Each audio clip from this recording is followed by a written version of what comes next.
हर हर हर महादेव। भगवान शिव का प्रिय मास है श्रावण मास, और इस मास में आशुतोष भगवान शंकर की पूजा का विशेष महत्व है। वैसे तो पूरे मास में ही भक्त भोलेनाथ की पूजा अर्चना करते हैं, लेकिन जो प्रतिदिन पूजा ना कर सके उन्हें सोमवार को भगवान शिव की पूजा अवश्य करनी चाहिए, और अगर संभव हो तो व्रत भी रखना चाहिए। सोमवार भगवान शंकर का प्रिय दिन है, इसलिए प्रदोष काल में सोमवार के दिन भगवान शिव और माता पार्वती सहित समस्त शिव परिवार का पूजन करना चाहिए। भगवान शिव को आशुतोष कहते हैं, और आशुतोष का अर्थ होता है तुरंत प्रसन्न होने वाले या तत्काल संतुष्ट होने वाले देवता। इसलिए सोमवार के दिन की गई पूजा पाठ बहुत जल्दी फलित होती है। आज के इस वीडियो में आप जानेंगे सावन सोमवार व्रत की संपूर्ण विधि के बारे में। व्रत से एक दिन पहले क्या करना है, व्रत के दिन आपको क्या क्या करना है, किन किन बातों का ध्यान रखना है, कौन से काम ऐसे हैं जो करने से व्रत खंडित हो सकता है, किस प्रकार आपको व्रत के नियमों का पालन करना है, विधि विधान से पूजा कैसे करनी है, शिवलिंग यदि ना हो तो कैसे शिवलिंग की पूजा आप कर सकते हैं, और फलाहार में क्या क्या ग्रहण कर सकते हैं। जो लोग सावन महीने के सभी 4 सोमवार व्रतों का पालन ना कर पाएं, अगर कोई व्रत छूट जाए तो क्या करें। यदि कन्याओं या महिलाओं को व्रत वाले दिन पीरियड्स हो जाए तो ऐसे में क्या करना चाहिए। जो लोग केवल सावन सोमवार के ही व्रत रखते हैं उन्हें उद्यापन कब करना चाहिए, और जो लोग सावन के महीने से सोमवार व्रत उठाना चाहते हो उन्हें क्या क्या करना चाहिए, कब उद्यापन करना चाहिए, कितनी संख्या में व्रत रखना चाहिए। यह सारी बातें आज की इस वीडियो में आपको जानने को मिलेंगी। जानकारी अगर आपको पसंद आए तो वीडियो को लाइक करके कमेंट बॉक्स में भोलेनाथ की जय जरूर लिखिएगा। पवित्र सावन मास में जब धरती हरियाली की चादर ओढ़ती है तब शिव भक्तों का हृदय श्रद्धा से सराबोर हो उठता है। यह वही मास है जब स्वयं मां गंगा भगवान शिव की जटाओं से होकर धरती पर अवतरित होती हैं। सावन के सोमवार भगवान भोलेनाथ को समर्पित होते हैं, और इस दिन व्रत करने से विशेष पुण्य फल की प्राप्ति होती है। कहा गया है सावन का सोमवार शिव का वरदान, भक्ति से जो करे उपवास पूर्ण हो सब काम। इस व्रत से शिव जी प्रसन्न होकर अखंड सौभाग्य, उत्तम स्वास्थ्य, समृद्धि, इच्छित वर वधु और मोक्ष तक का वरदान देते हैं। इस व्रत को स्त्री पुरुष, विवाहित अविवाहित सभी लोग कर सकते हैं। सभी के लिए यह व्रत कल्याणकारी बताया गया है। व्रत से एक दिन पहले क्या करना है, तो मानसिक और भौतिक तैयारी करें। व्रत से एक दिन पहले रात को सात्विक भोजन ग्रहण करें और ब्रह्मचर्य का पालन करें। घर की साफ सफाई कर लें, खास तौर पर पूजा स्थान की। व्रत के लिए जो भी पूजन सामग्री है जैसे दूध, दही, शहद, गंगाजल, बिलपत्र, धतूरा, आग, शमी पत्र, सफेद वस्त्र, दीपक, रुई, कपूर, शहद, शुद्ध घी, मिठाई, मौसमी फल आदि एकत्रित कर लें। अगर शिवलिंग ना हो, आसपास शिव मंदिर भी ना हो तो तांबे के पात्र में मिट्टी या फिर गाय के गोबर से आप शिवलिंग बना सकते हैं, उन्हीं का पूजन कर सकते हैं। और ऐसा करना भी संभव ना हो तो भगवान शिव की धातु की प्रतिमा या तस्वीर की पूजा भी आप कर सकते हैं। व्रत के दिन आपको क्या क्या करना है, चलिए जानते हैं इस बारे में। तो व्रत वाले दिन सुबह ब्रह्मा मुहूर्त में उठे। जितनी जल्दी हो सके सूर्योदय से पहले उठने की आप कोशिश करें। स्नान करें, शुद्ध वस्त्र धारण करें। शांत मन से अब आप पूर्व दिशा की ओर मुंह करके सूर्य देवता को एक लोटा जल में काले तिल डालकर अर्पण करें। इसके बाद अपने घर के मंदिर में गंगाजल छिड़क कर शुद्धि कर लें। अब पूर्व दिशा या उत्तर दिशा की ओर मुंह करके एक ऊनी आसन पर या कुशा के आसन पर बैठे।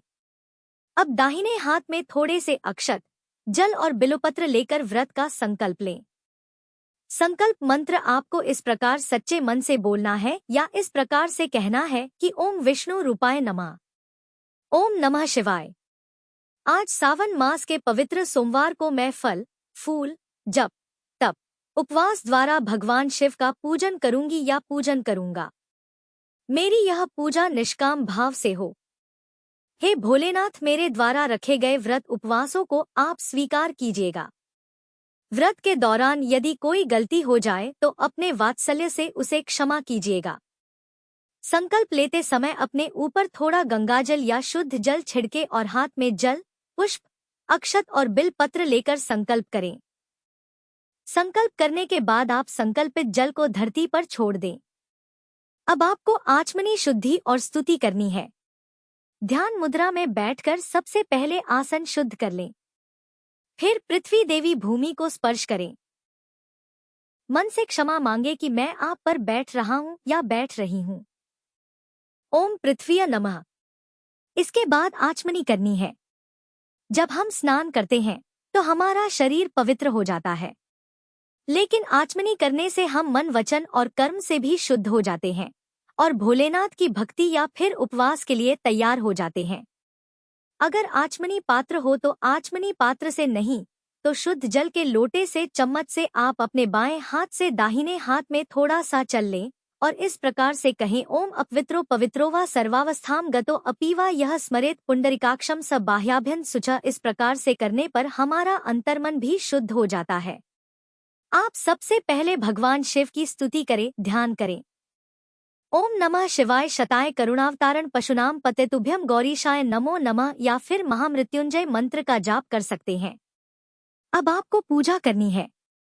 अगर आप आसपास शिव मंदिर में जाकर शिवलिंग का पूजन कर सकते हैं तो बहुत अच्छी बात है, नहीं तो घर में भी पूजा की जा सकती है। शिवलिंग नहीं है तो जैसा कि आपको बताया, आप मिट्टी से, शुद्ध मिट्टी से बालू रेत मिलाकर या गाय के गोबर से भी शिवलिंग बना सकते हैं। पूरे दिन पूजा करने के बाद उसे आप अगले दिन सुबह पूजा करके विसर्जित कर सकते हैं। पंचोपचार विधि से पूजा की जाती है तो पंचोपचार, यदि समय ज्यादा हो तो षोडशोपचार विधि से भी पूजा कर सकते हैं। सबसे पहले भगवान को गंध चंदन अर्पित करें। फिर पुष्प, बेलपत्र, धतूरा, शमी पत्र, सफेद पुष्प भगवान को अर्पित करें। धूप दिखाएं। भगवान के समक्ष घी का दीप जलाएं। घी का दीप यदि जलाने की सामर्थ्य ना हो तो तिल का तेल भी आप जला सकते हैं। अब भगवान को फल, मिठाई, गुड़, शहद, मौसमी फलों का जूस या मौसमी फल अर्पित करें। साथ में कुछ दक्षिणा भी मंदिर में रखें, जिसका दान आप किसी योग्य निर्धन व्यक्ति को दान में दे सकते हैं। आज के दिन शिवलिंग का अभिषेक भी किया जाता है। अभिषेक करते समय आपका मुंह पूर्व या उत्तर दिशा की तरफ हो और ध्यान रखिएगा, अगर पंचामृत से, केवल दूध या दही से आप अभिषेक कर रहे हैं तो तांबे के लोटे का प्रयोग आप ना करें। तांबे के पात्र में रखा गया दूध, दही या पंचामृत विष के समान हो जाता है। इसके लिए आप स्टील के या फिर पीतल के लोटे का प्रयोग कर सकते हैं। यदि आप अभिषेक कर रहे हैं पंचामृत से तो सबसे पहले एक बार गंगाजल से अभिषेक करें, फिर पंचामृत से अभिषेक करें, फिर उसके बाद एक बार शुद्ध जल से अभिषेक करें और फिर चंदन आदि त्रिपुंड लगाएं। धूप दीप अर्पित करें। भगवान को जो भी पुष्प आदि है वह अर्पित कर सकते हैं। यदि अभिषेक नहीं कर रहे हैं तो एक बार शिवलिंग पर एक लोटा जल अवश्य चढ़ाएं और सच्चे मन के साथ ओम नमः शिवाय मंत्र का जाप करते रहें। इस प्रकार से आपकी सुबह की पूजा प्रारंभ होती है। अगर सुबह ज्यादा समय है तो आप कथा का श्रवण कर सकते हैं, मंत्र, शिव चालीसा पाठ और आरती कर सकते हैं। कपूर जलाकर आरती उतारें। जो भोग आपने भगवान को अर्पित किया है उसे सुबह स्वयं ग्रहण ना करें, सभी लोगों में प्रसाद रूप में बांटें। दिन भर आप व्रत रखें।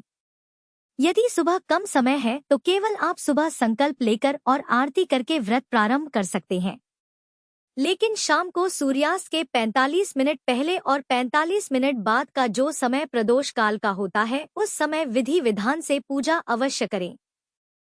व्रत के दौरान ओम नमः शिवाय मंत्र का या फिर महामृत्युंजय मंत्र का यथासंभव जाप करते रहें। अगर हो सके तो 108 की सामग्री आप शिवलिंग पर अर्पित कर सकते हैं, जैसे कि 108 बेलपत्र, 108 पुष्प, 108 काजू, मखाने या 108 अक्षत शिवलिंग पर अर्पित कर सकते हैं। इसके अलावा 108 की संख्या में हरे साबुत मूंग भी भगवान को अर्पित कर सकते हैं। 108 रुद्राक्ष की माला से 108 मंत्र का जाप भी कर सकते हैं। प्रत्येक सोमवार को आप इन नियमों में से जिस भी नियम का पालन कर सकते हैं, उस नियम को आप अवश्य अपनाएं। व्रत के दौरान आप कठोर उपवास यदि करने में समर्थ हैं। यदि शारीरिक क्षमता है तो सोमवार व्रत को निर्जला भी रखा जा सकता है, यानी बिना अन्न और जल के शाम की पूजा करने के बाद आप इस व्रत में जल और फल ग्रहण कर सकते हैं। जो लोग निर्जला उपवास नहीं रख सकते वह दिन में दूध, पानी, चाय आदि का फल आदि का सेवन कर सकते हैं। मौसमी फलों के जूस का सेवन ध्यान रखें। जूस घर पर निकाला गया हो सेवन कर सकते हैं। शाम के समय एक बार फिर से विधि विधान से पूजा करनी है। लहसुन, प्याज, किसी भी प्रकार का अनाज, नमक, चावल आदि से परहेज करें। शाम को प्रदोष काल से पहले आपको एक बार फिर से स्नान करके साफ धुले हुए वस्त्र धारण करने हैं। पूजा की तैयारी प्रारंभ करनी है, क्योंकि इस समय में ही मुख्य पूजा की जाती है। भगवान शिव के समक्ष धूप दीप जलाएं। शाम के समय भी आप जला अभिषेक कर सकते हैं। रुद्राभिषेक यदि करना चाहते हो तो कर सकते हैं। अब भगवान शिव के समक्ष बैठकर शिव द्वादाक्षर मंत्र का जाप कर सकते हैं या शिव अष्टोत्तर शतनामावली का पाठ कर सकते हैं। भगवान शिव के समक्ष बैठकर हाथ में थोड़े पुष्प और अक्षत लेकर कथा का श्रवण करें। सावन सोमवार व्रत की कथा भी आपको हमारे चैनल पर हर दिन सुनाई जाएगी। आप चाहे तो हमारे चैनल पर भी सुन सकते हैं या खुद से पढ़ भी सकते हैं। कथा के बाद जो आपके हाथ में अक्षत पुष्प हैं, उन्हें भगवान के चरणों में अर्पित कर दें। माता पार्वती जी का श्रृंगार करें। माता पार्वती को सुहाग की सामग्री जो भी अर्पित करते हैं, उसमें से कुछ सामग्री यदि आप सुहागिन हैं तो आशीर्वाद रूप में अपने लिए भी रख सकते हैं। शिव चालीसा का पाठ करें। कोई विशेष मनोकामना है तो उसकी पूर्ति के लिए सच्चे मन से प्रार्थना कर सकते हैं। सबसे अंत में कपूर जलाकर आरती उतारें और भगवान को भोग लगाएं। शाम के समय जो लोग फलहार में सेंधा नमक का सेवन करना चाहते हो तो उन्हें पहले भगवान को भोग अर्पण करना चाहिए। खास तौर पर आप खोए की मिठाई या दूध से बने हुए कुछ भी व्यंजन आप भगवान को अर्पित कर सकते हैं और उसके बाद शाम की पूजा करने के बाद आप शिवलिंग पर चढ़ा हुआ प्रसाद ग्रहण करके अपने व्रत का पालना भी कर सकते हैं। ध्यान रखें, सोमवार व्रत में जहां तक हो सके अन्न का सेवन करने से बचना चाहिए, लेकिन जिनके लिए अन्न ग्रहण करना बहुत जरूरी हो और ऐसे भक्त जो उपवास भी रखना चाहते हो, वे केवल सात्विक भोजन ही ग्रहण करें। आप लहसुन, प्याज, मसूर की दाल, बैंगन या कढ़ी आदि का सेवन भूलकर भी सोमवार व्रत में ना करें। पूजा करने के बाद सुबह और शाम को सच्चे मन से भगवान शिव से प्रार्थना करें। हे भोलेनाथ, मुझसे अगर पूजा में कोई त्रुटि, चूक, उच्चारण में गलती, मन की चंचलता, विधि में अशुद्धता, सामग्री की कमी या ध्यान में विघ्न हुआ हो तो कृपया उसे क्षमा करें। मैं अज्ञानवश कोई अपराध कर बैठा हो या कर बैठी हो तो हे भोलेनाथ, उसे अपने दास का बाल बुद्धि समझकर क्षमा करें। मेरे मन, वाणी और कर्म से जाने अनजाने में जो भी दोष हुआ हो, हे करुणामय शंकर, आप सबको क्षमा करें। आपने मुझे इस व्रत और पूजन का अवसर दिया, इसके लिए मैं कृतज्ञ हूँ। आप कृपया मेरी श्रद्धा को स्वीकार करें, मेरी भक्ति का फल दें और मुझे अपने चरणों की भक्ति में स्थिर रखें। इस तरह से अगर सच्चे मन से प्रार्थना की जाए, क्षमा याचना की जाए तो भोलेनाथ हर गलती को भूलकर अपने भक्तों की झोलियां खुशियों से भर देते हैं। अब बात करते हैं कि कितनी संख्या में यह व्रत करने चाहिए। तो देखिए, बहुत से लोग तो केवल सावन के महीने में पड़ने वाले सोमवार व्रत ही रखते हैं। किसी कारण से अगर आप पहला व्रत ना रख पाएं तो बाकी 3 व्रत भी रख सकते हैं। 3 ना रख पाएं, किसी कारण से पहला दूसरा छूट जाए तो केवल 2 ही व्रत रखें। लेकिन अगर आपने केवल सावन सोमवार ही व्रत रखने हैं तो चाहे आप व्रत 1 रखें, 2 रखें या 3 या 4, आपको सावन मास की समाप्ति पर व्रतों का उद्यापन अवश्य करना चाहिए।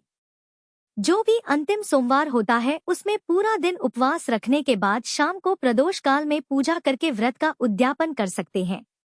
अगर किसी सावन सोमवार में माताओं बहनों को पीरियड्स आ जाते हैं तो ऐसी अवस्था में व्रत को बीच में अधूरा नहीं रखना चाहिए।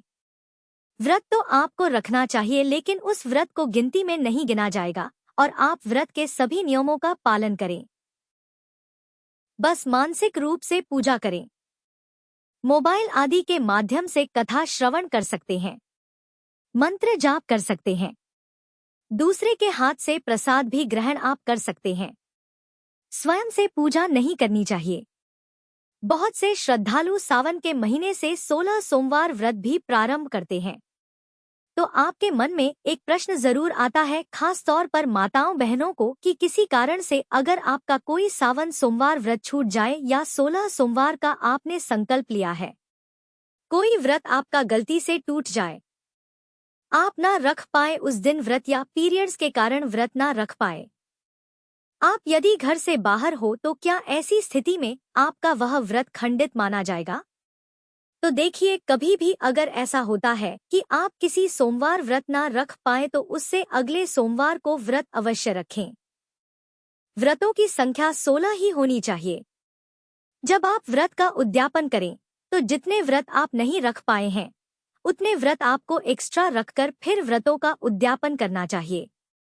विवाहित महिलाएं अगर 16 सोमवार का व्रत करती हैं तो सौभाग्य अखंड बना रहता है। अविवाहित कन्याएं अगर सोमवार व्रत में शिव विवाह कथा का पाठ करें तो विवाह के योग शीघ्र बनते हैं। इसके अलावा एक बेलपत्र पर ध्यान रखें, 3 पत्ती वाला कम से कम बेलपत्र होना चाहिए, जिस पर चंदन से ओम नमः शिवाय यदि लिखकर भगवान शिव को अर्पित किया जाए तो जो भी अविवाहित लोग हैं उनके विवाह के योग बनते हैं। उन्हें अच्छे गुणों वाले जीवन साथी की प्राप्ति होती है। जिनका दाम्पत्य जीवन बहुत ज्यादा कड़वाहटों से भरा है तो उनका दाम्पत्य जीवन भी भोलेनाथ और माता पार्वती की कृपा से सुखद बन जाता है। कोशिश करें हर सोमवार व्रत को आप अपने हाथ से गरीबों को भोजन कराएं या फिर दान दक्षिणा अवश्य दें। कोई भी व्रत दान दक्षिणा से पूरा माना जाता है। तो यह थी आज की वीडियो। उम्मीद करती हूँ आपको जानकारी पसंद आई होगी। वीडियो को अंत तक देखने के लिए और अपना कीमती समय देने के लिए एक बार फिर से आपको बहुत बहुत धन्यवाद। यदि आपको यह वीडियो पसंद आया हो तो कृपया लाइक करें, शेयर करें और हमारे चैनल को सब्सक्राइब करना न भूलें।